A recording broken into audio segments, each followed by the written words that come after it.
मुझे मेरी एक क्लाइंट ने बताया कि मैम, जब भी हम लोगों के बीच झगड़े होते हैं तो मैं कोशिश बंद कमरे में हम दोनों के बीच ही निपटाऊँ, बात करें। लेकिन मेरे हस्बैंड का रहता है कि वो पूरे घर वालों को बिठा के मुझे गालियाँ देता है, सबके सामने जो मुँह में आए बोलता है।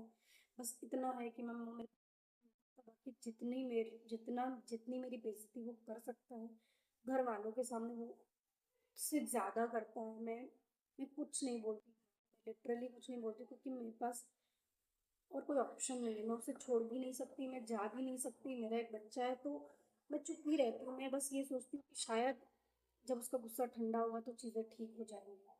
लेकिन चीज़ें ठीक नहीं होती, मैं उसको बोल नहीं पाती, तो चीज़ें मेरे दिल में भी भरती रहती हैं।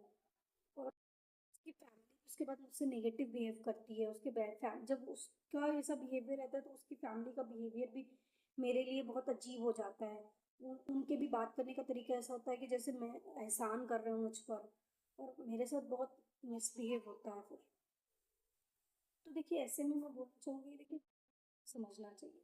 चीज़ें जितनी पब्लिक होंगी उतना आपका रिलेशन माइनस में जाएगा।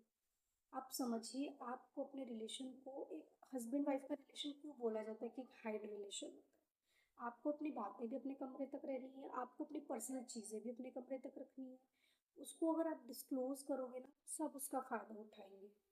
आप समझिए कि आपके जो आप उनको ये दे रहे हो राइट कि वो आपकी वाइफ के साथ मिसबिहेव करें, तो ये राइट आपने उनको दिया है। तो ये ऐसा नहीं करना है। अब आप तो आपका और उनका चाहे आपका और आपकी वाइफ का शायद सब ठीक हो भी जाए, लेकिन जो मिसअंडरस्टैंडिंग या जो चीज़ें हो रही हैं या जो चीज़ें होंगी, उसमें आपकी वाइफ उनको कभी नहीं माफ़ कर पाएगी, जो आपके ससुराल आपके